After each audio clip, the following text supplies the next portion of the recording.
Assalamualaikum warahmatullahi wabarakatuh. Alhamdulillah alladzi bi ni'matihi tatimmu shalihat. Segala puji milik Allah yang dengan nikmatnya amalan-amalan seorang menjadi sempurna. Ngebas ini, agak ngebas dikit ya. Rotok ngebasan, dikurangi pas. Kita bisa hadir ke rumahnya Allah melaksanakan sholat maghrib nanti berjamaah, sekaligus kita menimbah ilmu agama. Itu merupakan karunia yang sangat besar. Atasnya ini kebesaran, Pak.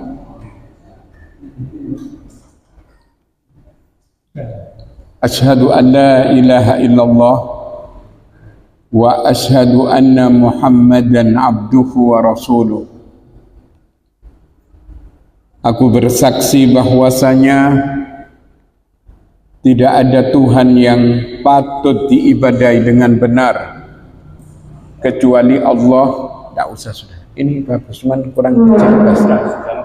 Oh, enggak. Asyhadu an la ilaha illallah wa asyhadu anna Muhammadan abduhu wa rasuluh. Aku bersaksi bahwasanya tidak ada Tuhan yang patut diibadai dengan benar kecuali Allah, dan bahwasanya Muhammad adalah hamba dan utusannya.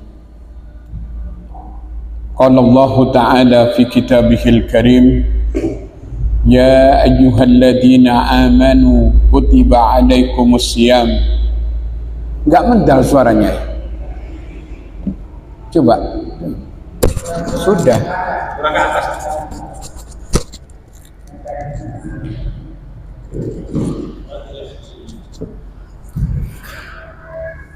Ya ayyuhalladzina amanu kutiba alaikumus siyam kama kutiba alal ladzina min qablikum la'allakum tattaqun. Wahai orang-orang yang beriman, lepas ini suaranya, diwajibkan kepadamu untuk melaksanakan ibadah puasa sebagaimana diwajibkan atas orang-orang sebelum kamu, agar kamu menjadi manusia yang bertakwa. Ngebas ini Pak, ya, suaranya jelas. Suaranya jelas enggak ini? Oh, ya sudah. Nah. Amma ba'd, ayyuhal ikhwah, jamaah kajian yang dirahmati oleh Allah. Tanpa terasa kita sudah memasuki hari yang ketiga dari hari yang keempat ya, dari bulan suci Ramadan. Kita mengharap kepada Allah, mudah-mudahan ibadah yang kita lakukan, baik itu puasa, sholat taraweh, tadarus Al-Quran, infak, sodakoh yang kita keluarkan, semuanya diterima oleh Allah Subhanahu wa Ta'ala. Karena kita tahu bahwa bulan Ramadan ini merupakan bulan pembakaran. Yang dibakar adalah dosa dan kesalahan yang kita lakukan 1 tahun kepungkur. Karena itu Allah Subhanahu wa Ta'ala dengan membuka tangan rahmatnya, begitu kita melaksanakan ibadah puasa ini dengan senang hati, optimis, bukan pesimis, maka dosa 1 tahun yang lalu diampuni oleh Allah. Sebagaimana janji Rasulullah sallallahu alaihi wasallam, man shoma ramadhana imanan wa ihtisaban ghufira lahu ma taqaddama min dhanbi. Barang siapa yang berpuasa pada bulan Ramadan karena panggilan iman dan mengharapkan pahala dari Allah, maka dosa-dosa yang telah lalu semuanya diampuni oleh Allah Subhanahu wa ta'ala. Dan ini merupakan kabar gembira. Karena itu perlu kita berbekal untuk menjalani puasa ini dengan baik. Karena apabila seseorang itu tidak berbekal, sekedar menjalani rutinitas tahunan saja, itu biasanya hasilnya tidak sempurna. Tapi begitu kita ada persiapan sejak dini, ada rasa bahagia menyambut bulan suci Ramadan, kemudian kita berbekal dengan bekal yang cukup, insya Allah hasilnya itu sempurna. Kita khawatir ya, seperti yang disampaikan oleh Rasulullah sallallahu alaihi wasallam, rubba shaimin laisa lahu haddun min shaumih illa al-ju' wal 'atas wa rubba qaimin laisa lahu haddun min qiyamih illa as-sahar wan nasab. Berapa banyak orang yang berpuasa tapi mereka tidak mendapatkan pahala dari puasanya, kecuali hanya sekedar lapar dan dahaga saja. Berapa banyak orang yang melakukan sholat, ternyata mereka tidak mendapatkan pahala dari sholatnya, kecuali hanya sekedar letih dan payah saja. Nah, karena itu apa yang harus kita persiapkan berbekal di bulan Ramadan? Yang pertama, kita dianjurkan puasa ini bukan hanya menahan lapar dan dahaga saja, tapi kita dianjurkan melaksanakan ibadah puasa ini seluruh organ tubuh kita harus berpuasa. Sebagaimana Nabi menyatakan, idza sumta falyasum sam'uka wa basaruka wa lisanuka 'anil kadhib wal ma'sam. Apabila kamu berpuasa, hendaklah puasa pula pendengaranmu, penglihatanmu, lesanmu, baik itu dari kata-kata kotor atau kata-kata yang menyakiti hati orang lain. Ini puasa yang sebenarnya. Kenapa? Karena pahalanya besar.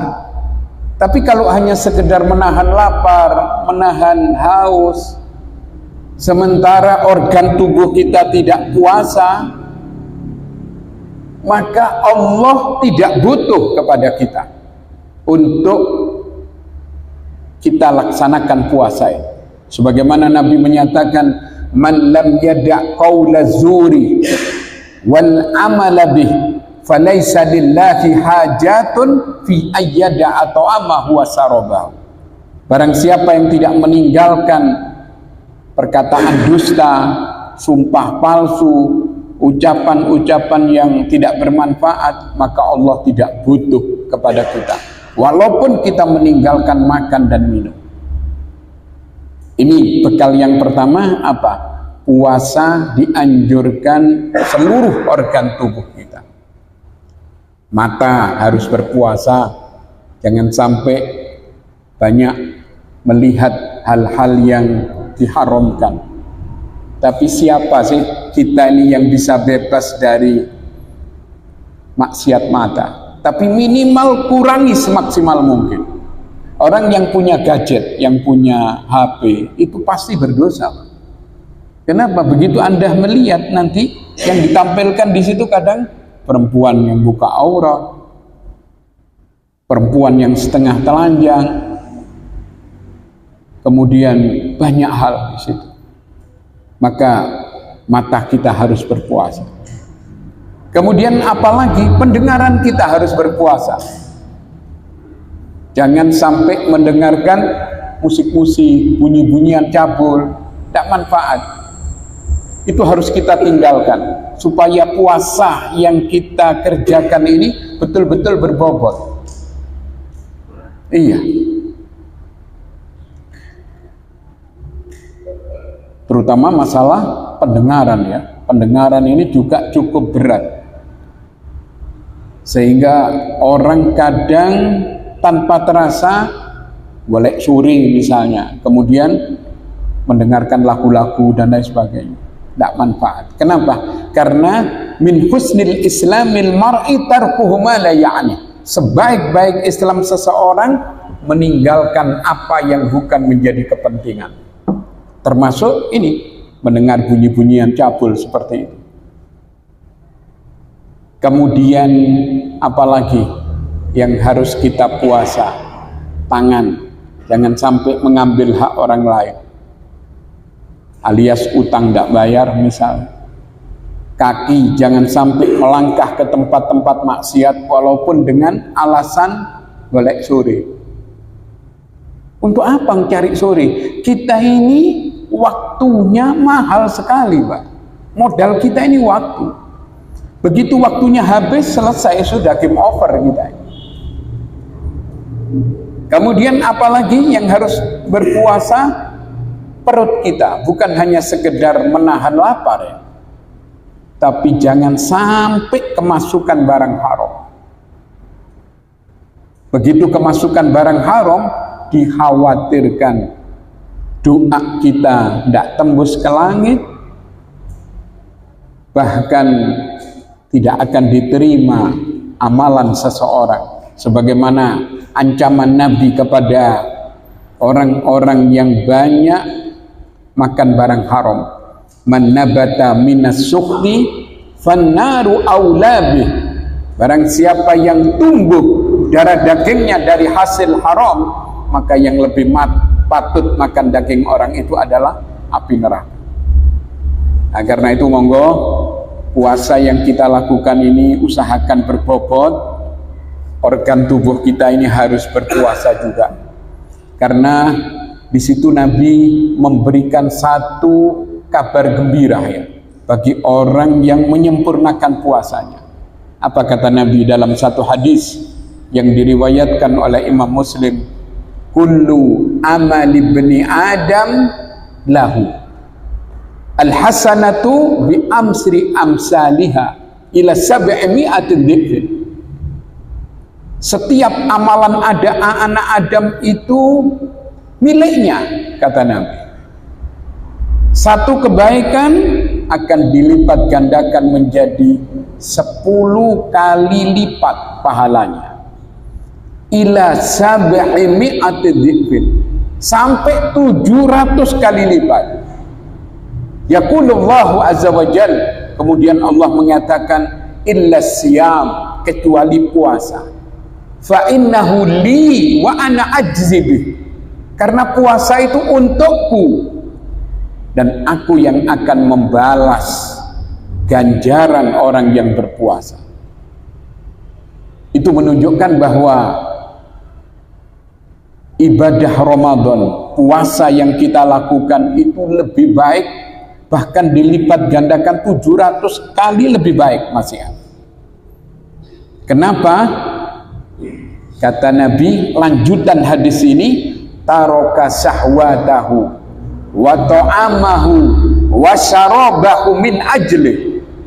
Karena dia meninggalkan makannya, minumnya, syahwatnya, itu semata-mata karena aku. Lisaim farhatan. Bagi orang yang berpuasa itu ada 2 kegembiraan. Yang pertama, inda riqa'i rabbi, inda fitri, ketika dia berbuka, walaupun berbukanya sederhana Pak, mungkin dengan jangan asem, mungkin dengan pecek tempe, sederhana, tapi nikmatnya luar biasa, sampai bisa mengalahkan kambing guling. Tapi ketika berbuka. Yang kedua, inda liqa'i rabbi, ketika dia ketemu dengan Allah. Ini orang yang berpuasa ini akan dimasukkan ke dalam surga. Namanya Babur Rayyan. Artinya basah melimpah. Di situ ada pintu-pintu surga yang sangat banyak. Di antaranya pintu surga untuk orang yang berpuasa namanya Babur Rayyan. Khusus untuk orang-orang yang berpuasa saja. Kemudian ditutup. Setelah itu tidak boleh masuk kecuali orang yang ahli puasa. Bahkan menambah dengan puasa-puasa sunnah. Kemudian Nabi melanjutkan wala khalufu al-famu yad. Adapun bau mulut orang yang berpuasa itu lebih harum di sisi Allah ketimbang minyak kasturi. Ya memang orang berpuasa ini ya otomatis nggak enak ya, baunya bau mulut pasti nggak sedap lagi karena nggak makan seharian, nggak minum seharian. Tapi nanti di sisi Allah lebih harum ketimbang minyak kasturi.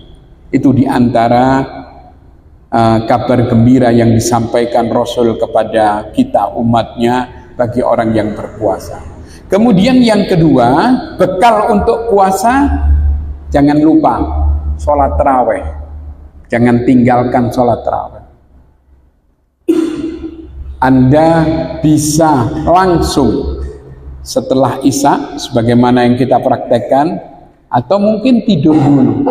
Nanti di malam hari kita bangun. Kemudian bolehkah seorang ketika selesai terawih, malam terawih lagi? Boleh nggak? Boleh, Pak. Asal tidak ditutup dengan witir. Tapi kalau sudah ditutup dengan witir, misalnya seperti yang kita praktekkan, selesai witir, sudah, kita ternyata jam 2 bangun. Boleh enggak kita melakukan sholat malam? Boleh, tapi jangan ditutup dengan witir. Begitu kesimpulan dari para ulama, ini pendapat yang paling kuat. Karena witir itu tidak boleh 2 kali, Pak, dalam satu malam. La witrani fi lailah. Tidak ada 2 witir di dalam satu malam. Karena itu jangan lupa. Dan jangan kita tinggalkan tarawih ini. Karena di situ ada jaminan juga. Apa jaminannya? Man qama ramadhana imanan wahtisaban ghufira lahu ma taqaddama min dhanbi. Barang siapa yang berdiri melaksanakan salat tarawih karena panggilan iman, karena mengharapkan pahala dari Allah, maka dosa-dosa terdahulu diampuni oleh Allah Subhanahu wa taala. Nggak main-main ini. Karena itu usahakan jangan sampai kita prei misalnya. Jangan. Lek sekolah enggak apa-apa prei. Lek kalau sholat malam atau sholat tarawih jangan prei. Apalagi di bulan yang penuh keberkahan ini. Mungkin kita ini payah ya, mungkin dari mana, enggak apa-apa, asal jangan tinggalkan tarawih. Walaupun di rumah, enggak masalah. Pahalanya tetap sama, dilipat gandakan sampai 700 kali lipat. Karena surga ini memang mahal, Pak. Sementara kalau kita ini enggak ada bekal, enggak ada amalan yang cukup, bagaimana kita bisa masuk surga? Itu pun dengan rahmatnya Allah. Itu yang kedua. Kemudian yang ketiga, biasakan membaca Al-Quranul Karim. Tapi yang paling penting, membaca dengan mentadaburi. Bukan hanya mengejar target ya. Kadang-kadang target harus 2 kali hatam. Tidak apa-apa. Cuman yang paling utama adalah mentadaburi, menghayati, karena di situ ada perintah, ada larangan, ada batasan-batasan. Bahkan Allah sendiri menyatakan afala yatadabbarunal Quran. Am ala qulubin aqfaluha, apakah engkau tidak mentadabburi Al-Quran, atau mungkin hatimu telah terkunci? Ini peringatan keras. Maka kita dianjurkan pertama membaca, kemudian yang kedua menghayati, ketiga mentadabburi, yang keempat berusaha untuk mengamalkan. Kalau kita punya kemampuan, mendakwakan. Karena orang yang terbiasa membaca Al-Quran di bulan Ramadan khususnya, itu akan mendapatkan syafaat besok di hari kiamat. Sebagaimana Nabi menyatakan, iqra'ul Qur'an fa innahu ya'ti yaumal qiyamah syafi'an li ashabi. Baca Al-Quran, karena Al-Quran ini memberikan syafaat bagi orang yang membaca sekaligus mengamalkan apa yang ada di dalam. Ayo coba itu dibiasakan membaca Al-Quran, entah kapan saja, lebih-lebih malam, Pak. Lebih-lebih malam ya. Misalnya kita nganggur-nganggur, coba baca mungkin 1 makro, 2 makro, nanti sambung lagi, seperti itu. Karena dengan membaca Al-Quran ini berarti kita lagi berdialog dengan Allah. Bagaimana coba kita berdialog dengan yang mempunyai langit dan bumi, Allah Subhanahu wa ta'ala? Pasti Allah akan memuliakan orang itu. Bahkan Rasulullah pernah menyatakan, khairukum man ta'allama al-Quran wa 'allama. Sebaik-baik kamu adalah orang yang belajar Al-Quran dan mengajarkan kepada orang lain. Ayo coba dibiasakan membaca Al-Quran. Apa sih hikmahnya kita membaca Al-Quran? Yang jelas pahalanya sangat banyak. Kemudian akan membuahkan ridhonya Allah. Yang ketiga akan menenangkan jiwa. Allah yang mengatakan seperti itu. Wa nunazzilu minal Qur'an ma huwa shifaa'u wa rahmatun lil mu'minin wa la yazidu dhalimina illa khasara. Kami yang menurunkan Al-Quran sebagai asyifa, sebagai obat bagi jiwa, dan tidaklah menambah bagi orang-orang zalim kecuali kerugian belaka. Coba itu dibiasakan membaca Al-Quran, ditenangkan pikiran kita, maka hati ini akan menjadi adem ayem, tenang, ndak gopo, walaupun ngedepi riyo, ndak usah gopo. Kita alhamdulillah seperti itu. Tapi ya caranya bagaimana? Biasakan membaca Al-Quran. Nah, kemudian apalagi yang harus kita persiapkan berbekal di bulan Ramadan ini, mumpung awal-awal, Pak? Jangan lupa banyak berdoa, banyak meminta kepada Allah. Sedikit-sedikit berdoa, sedikit-sedikit berdoa, tidak apa-apa. Karena doa ini tidak mungkin akan sia-sia. Bahkan doa yang kita panjatkan di bulan Ramadan ya, itu lebih diterima oleh Allah ketimbang di bulan yang lain. Bahkan kelanjutannya di 3 kemungkinan.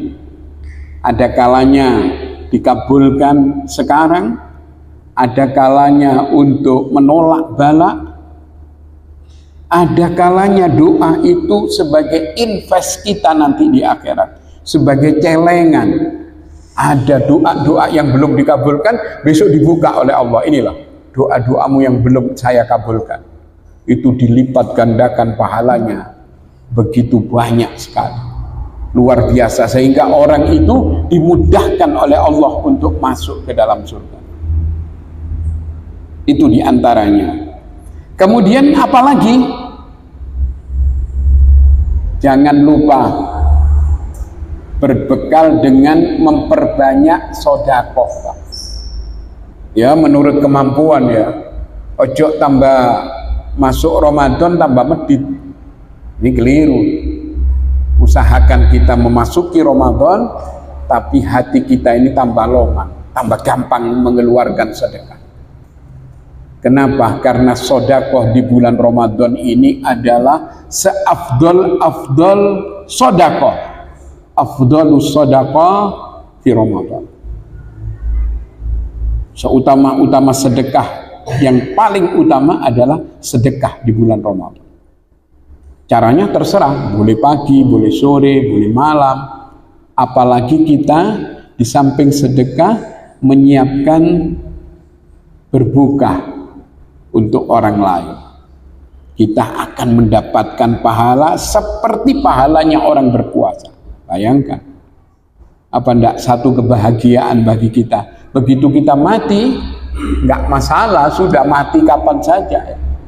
Asal diusahakan mati kalau bisa ini setelah Ramadan. Karena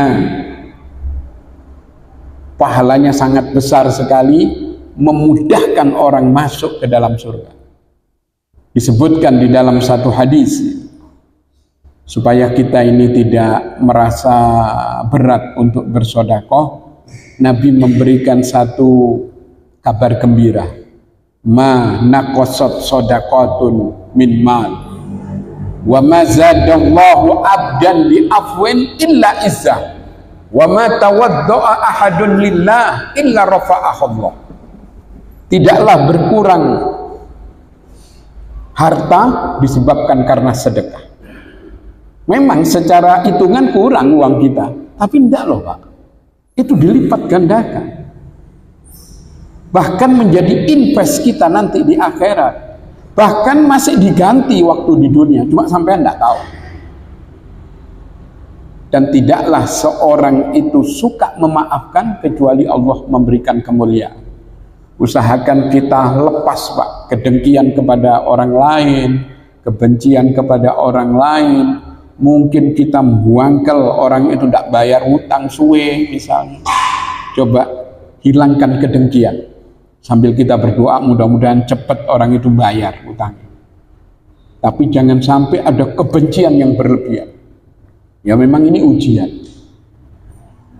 Kemudian yang ketiga, Nabi mengatakan tidaklah orang itu bertawaddu, merendahkan diri semata-mata karena Allah, illa rafa'ahu Allah, kecuali Allah akan meninggikan derajat orang tersebut.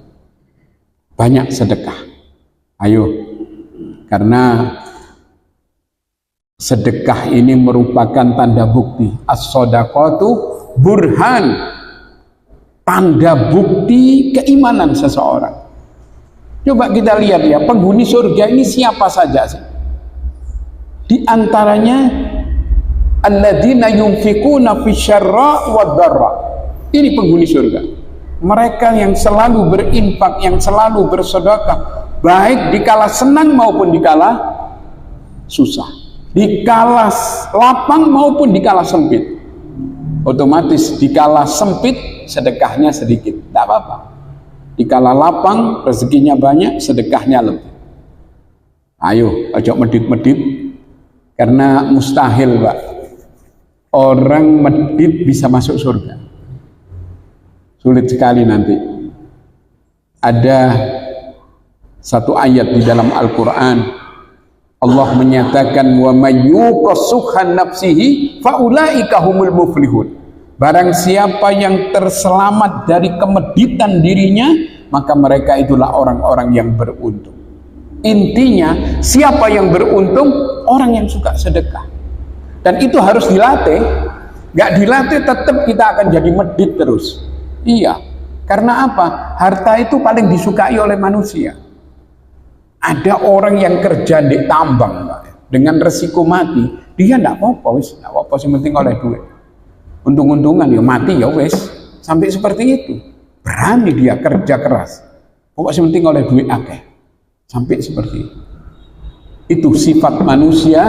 Wa innahu li hubbil khairi lasyadid. Dan sesungguhnya manusia itu sangat cinta kepada harta. Maka kita dianjurkan untuk bersedekah, tidak main-main beratnya. Tapi kalau sudah dilatih, ini jadi biasa nanti. Nah, kemudian apalagi kita harus berbekal nanti di penghujung Ramadan, jangan lupa iktikaf di masjid. Masuk ya? Okay. Iktikaf nanti di 10 terakhir. Demikian saya kira yang perlu kami sampaikan, karena sudah masuk waktu berbuka. Kita tutup dengan kafaratul majlis. Subhanakallahumma wa bihamdika asyhadu an la ilaha illa anta astaghfiruka wa atubu ilaik. Assalamualaikum warahmatullahi wabarakatuh.